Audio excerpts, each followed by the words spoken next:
Bank খাতের ব্যর্থতা নিয়ে আত্মবিশ্লেষণ দরকার, বলেছেন আহসান মনসুর। বাংলাদেশ ব্যাংকের গভর্নর আহসান এইচ মনসুর বলেছেন, ব্যাংকিং খাতে আমরা অনেক দূর এগিয়ে গিয়েছি, সন্দেহ নেই। তবে ব্যাংকিং তথা আর্থিক খাতের যত দূর এগানো সম্ভব ছিল, আমরা তা পারিনি। বিভিন্ন অর্জন সত্ত্বেও আমাদের অনেক ব্যর্থতা আছে। গভর্নর আরও বলেন, এ ব্যর্থতার দায় কোনো একক গোষ্ঠী বা একক শক্তির নয়।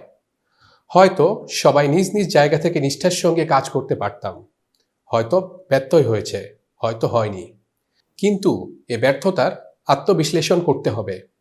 আজ রোববার রাজধানীর মিরপুরে Bangladesh institute of bank management BIBM এর সুবর্ণ জয়ন্তী অনুষ্ঠানে প্রধান অতিথির বক্তব্যে এসব কথা বলেন আহসান এইচ মনসুর।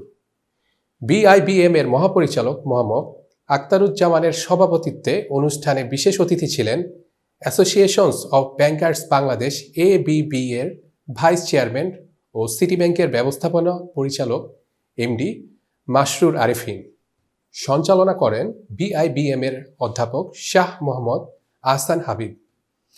এতক্ষণ বার্তা বৈঠকের সাথে থাকার জন্য ধন্যবাদ। নতুন নতুন তথ্য ও সংবাদ পেতে বার্তা বৈঠকের ইউটিউব চ্যানেল ও ফেসবুক পেজের সাথেই থাকুন।